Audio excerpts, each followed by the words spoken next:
Gulliver's Travels by Jonathan Swift. Part 1. A Voyage to Lilliput. Chapter 1. The author gives some account of himself and family, his first inducements to travel. He is shipwrecked and swims for his life, gets safe on shore in the country of Lilliput, is made a prisoner and carried up the country. My father had a small estate in Nottinghamshire. I was the third of 5 sons. He sent me to Lemuel College in Cambridge at 14 years old, where I resided 3 years, and applied myself close to my studies. But the charge of maintaining me, although I had a very scanty allowance, being too great for a narrow fortune, I was bound apprentice to Mr. James Bates, an eminent surgeon in London, with whom I continued 4 years. My father now and then sending me small sums of money, I laid them out in learning navigation, and other parts of the mathematics, useful to those who intend to travel, as I always believed it would be, some time or other, my fortune to do.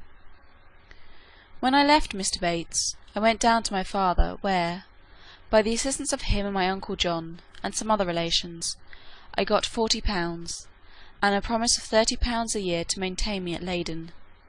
There I studied physic 2 years and 7 months, knowing it would be useful in long voyages. Soon after my return from Leyden, I was recommended by my good master, Mr. Bates, to be surgeon to the Swallow, Captain Abraham Pannell, commander, with whom I continued 3 years and a half, making a voyage or 2 into the Levant and some other parts. When I came back, I resolved to settle in London, to which Mr. Bates, my master, encouraged me, and by him I was recommended to several patients. I took part of a small house in the Old Jewry, and being advised to alter my condition, I married Mrs. Mary Burton, second daughter to Mr. Edmund Burton, hosier, in Newgate Street, with whom I received £400 for a portion. But my good master Bates dying in 2 years after, and I having few friends, my business began to fail, for my conscience would not suffer me to imitate the bad practice of too many among my brethren.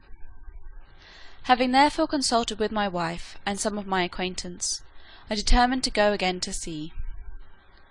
I was surgeon successively in 2 ships, and made several long voyages, for 6 years, to the East and West Indies, by which I got some addition to my fortune. My hours of leisure I spent in reading the best authors, ancient and modern, being always provided with a good number of books, and when I was ashore, in observing the manners and dispositions of the people, as well as learning their language, wherein I had a great facility by the strength of my memory. The last of these voyages not proving very fortunate, I grew weary of the sea, and intended to stay at home with my wife and family. I removed from the Old Jewry to Fetter Lane, and from thence to Wapping, hoping to get business among the sailors, but it would not turn to account. After 3 years' expectation that things would mend, I accepted an advantageous offer from Captain William Pritchard, master of the Antelope, who was making a voyage to the South Sea. We set sail from Bristol, May 4th, 1699, and our voyage was at first very prosperous. It would not be proper, for some reasons, to trouble the reader with the particulars of our adventures in those seas. Let it suffice to inform him that in our passage from thence to the East Indies, we were driven by a violent storm to the north-west of Van Diemen's Land. By an observation we found ourselves in the latitude of 30 degrees 2 minutes south. 12 of our crew were dead by immoderate labour and ill food. The rest were in very weak condition. On the 5th of November, which was the beginning of summer in those parts, the weather being very hazy, the seamen spied a rock within half a cable's length of the ship, but the wind was so strong that we were driven directly upon it, and immediately split. 6 of the crew, of whom I was one, having let down the boat into the sea, made a shift to get clear of the ship and the rock. We rowed, by my computation, about 3 leagues, till we were able to work no longer, being already spent with labour while we were in the ship. We therefore trusted ourselves to the mercy of the waves, and in about half an hour the boat was overset by a sudden flurry from the north. What became of my companions in the boat, as well as those who escaped on the rock, or were left in the vessel, I cannot tell, but conclude they were all lost. For my own part, I swam as fortune directed me, and was pushed forward by wind and tide. I often let my legs drop, and could feel no bottom. But when I was almost gone, and able to struggle no longer, I found myself within my depth, and by this time the storm was much abated. The declivity was so small that I walked near a mile before I got to the shore, which I conjectured was about 8 o'clock in the evening. I then advanced forward near half a mile, but could not discover any sign of houses or inhabitants. At least, I was in so weak a condition that I did not observe them.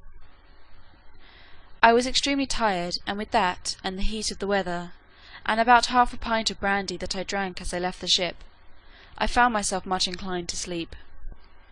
I lay down on the grass, which was very short and soft, where I slept sounder than ever I remember to have done in my life, and, as I reckoned, about 9 hours, for, when I awaked, it was just daylight.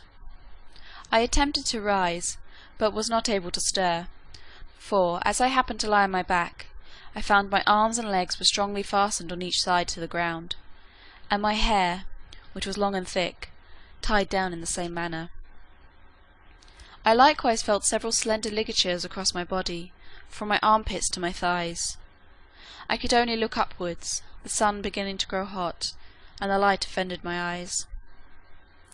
I heard a confused noise about me, but in the posture I lay could see nothing except the sky. In a little time I felt something alive moving on my left leg, which, advancing gently forward over my breast, came almost up to my chin, when, bending my eyes downwards as much as I could, I perceived it to be a human creature not 6 inches high, with a bow and arrow in his hands, and a quiver at his back. In the meantime I felt at least 40 more of the same kind, as I conjectured, following the first. I was in the utmost astonishment, and roared so loud that they all ran back in a fright, and some of them, as I was afterwards told, were hurt with the falls they got by leaping from my sides upon the ground. However, they soon returned, and one of them, who ventured so far as to get a full sight of my face, lifting up his hands and eyes by way of admiration, cried out in a shrill but distinct voice, "Heckenaldigo!" The others repeated the same words several times, but then I knew not what they meant. I lay all this while, as the reader may believe, in great uneasiness. At length, struggling to get loose, I had the fortune to break the strings, and wrench out the pegs that fastened my left arm to the ground, for, by lifting it up to my face, I discovered the methods they had taken to bind me, and at the same time, with a violent pull, which gave me excessive pain, I a little loosened the strings that tied down my hair on the left side, so that I was just able to turn my head about 2 inches. But the creatures ran off a second time, before I could seize them, whereupon there was a great shout in a very shrill accent, and after it ceased I heard one of them cry aloud, "Toggle Funak!" when, in an instant, I felt above 100 arrows discharged on my left hand, which pricked me like so many needles, and besides, they shot another flight into the air, as we do bombs in Europe, whereof many, I suppose, fell on my body, though I felt them not, and some on my face, which I immediately covered with my left hand. When this shower of arrows was over, I fell a groaning with grief and pain, and then again striving to get loose, they discharged another volley larger than the first, and some of them attempted, with spears, to stick me in the side, but, by good luck, I had on a buff jerkin, which they could not pierce. I thought it the most prudent method to lie still, and my design was to continue so till night, when, my left hand being already loose, I could easily free myself, and as for the inhabitants, I had reason to believe I might be a match for the greatest army they could bring against me, if they were all of the same size with him that I saw. But fortune disposed otherwise of me. When the people observed I was quiet, they discharged no more arrows, but, by the noise I heard, I knew their numbers increased, and about 4 yards from me, over against my right ear, I heard a knocking for above an hour, like that of people at work, when turning my head that way, as well as the pegs and strings would permit me, I saw a stage erected about 1.5 feet from the ground, capable of holding 4 of the inhabitants, with 2 or 3 ladders to mount it, from whence one of them, who seemed to be a person of quality, made me a long speech, whereof I understood not 1 syllable. But I should have mentioned, that before the principal person began his oration, he cried out 3 times, "Langaroo to Hassan!"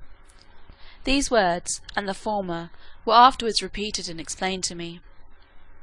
Whereupon, immediately, about 50 of the inhabitants came, and cut the strings that fastened the left side of my head, which gave me the liberty of turning it to the right, and of observing the person and gesture of him that was to speak. He appeared to be of a middle age, and taller than any of the other 3 who attended him, whereof one was a page that held up his train, and seemed to be somewhat longer than my middle finger. The other 2 stood one on each side to support him. He acted every part of an orator, and I could observe many periods of threatenings, and others of promises, pity, and kindness. I answered in a few words, but in the most submissive manner, lifting up my left hand and both my eyes to the sun, as calling him for a witness. And being almost famished with hunger, having not eaten a morsel for some hours before I left the ship, I found the demands of nature so strong upon me, that I could not forbear showing my impatience, perhaps against the strict rules of decency, by putting my finger frequently to my mouth, to signify that I wanted food. The Hurgo, for so they call a great lord, as I afterwards learnt, understood me very well. He descended from the stage, and commanded that several ladders should be applied to my sides, on which above 100 of the inhabitants mounted, and walked towards my mouth, laden with baskets full of meat, which had been provided and sent thither by the king's orders, upon the first intelligence he received of me. I observed there was the flesh of several animals, but could not distinguish them by their taste. There were shoulders, legs, and loins, shaped like those of mutton, and very well dressed, but smaller than the wings of a lark. I ate them by 2 or 3 at a mouthful, and took 3 loaves at a time, about the bigness of musket balls. They supplied me as fast as they could, showing 1,000 marks of wonder and astonishment at my bulk and appetite. I then made another sign that I wanted drink. They found by my eating that a small quantity would not suffice me, and being a most ingenious people, they slung up, with great dexterity, one of their largest hogsheads, then rolled it towards my hand, and beat out the top. I drank it off at a draught, which I might well do, for it did not hold 1/2 pint, and tasted like a small wine of Burgundy, but much more delicious. They brought me a second hogshead, which I drank in the same manner, and made signs for more, but they had none to give me. When I had performed these wonders, they shouted for joy, and danced upon my breast, repeating several times as they did at first, "Hekinal Diggle!" They made me a sign that I should throw down the 2 hogsheads, but first warning the people below to stand out the way, crying aloud, "Borash Mivala!" And when they saw the vessels in the air, there was a universal shout of "Hekinal Diggle!"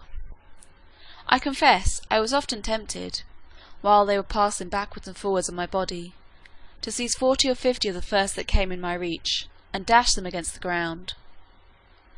But the remembrance of what I had felt, which probably might not be the worst they could do, and the promise of honour I made them, for so I interpreted my submissive behaviour, soon drove out these imaginations. Besides, I now considered myself as bound by the laws of hospitality, to a people who had treated me with so much expense and magnificence. However, in my thoughts, I could not sufficiently wonder at the intrepidity of these diminutive mortals, who durst venture to mount and walk upon my body, while one of my hands was at liberty, without trembling at the very sight of so prodigious a creature, as I must appear to them. After some time, when they observed that I made no more demands for meat, there appeared before me a person of high rank from his imperial majesty. His excellency, having mounted on the small of my right leg, advanced forwards up to my face, with about a dozen of his retinue, and, producing his credentials under the signet royale, which he applied close to my eyes, spoke about 10 minutes without any signs of anger, but with a kind of determinate resolution, often pointing forwards, which, as I afterwards found, was towards the capital city, about half a mile distance, whither it was agreed by his majesty in council that I must be conveyed. I answered in few words, but to no purpose. I made a sign with my hand that was loose, putting it to the other, but over his excellency's head, for fear of hurting him or his train, and then to my own head and body, to signify that I desired my liberty. It appeared that he understood me well enough, for he shook his head by way of disapprobation, and held his hand in a posture to show that I must be carried as a prisoner. However, he made other signs to let me understand that I should have meat and drink enough, and very good treatment. Whereupon I once more thought of attempting to break my bonds, but again, when I felt the smart of their arrows upon my face and hands, which were all in blisters, and many of the darts still sticking in them, and observing likewise that the number of my enemies increased, I gave tokens to let them know that they might do with me as they pleased. Upon this, the Hergo and his train withdrew, with much civility and cheerful countenances. Soon after I heard a general shout, with frequent repetitions of the words, "Pepelon Celan!" and I felt great numbers of people on my left side relaxing the cords to such a degree that I was able to turn upon my right, and to ease myself with making water, which I very plentifully did, to the great astonishment of the people, who, conjecturing by my motion what I was going to do, immediately opened to the right and left on that side, to avoid the torrent which fell with such noise and violence from me. But before this they had dabbed my face and both my hands with a sort of ointment, very pleasant to the smell, which, in a few minutes, removed all the smart of their arrows. These circumstances, added to the refreshment I had received by their victuals and drink, which were very nourishing, disposed me to sleep. I slept about 8 hours, as I was afterwards assured, and it was no wonder, for the physicians, by the emperor's orders, had mingled a sleepy potion into the hogsheads of wine. It seems that upon the first moment I was discovered sleeping on the ground, after my landing, the emperor had early notice of it by an express, and determined in council that I should be tied in the manner I have related, which was done in the night while I slept, that plenty of meat and drink should be sent to me, and a machine prepared to carry me to the capital city.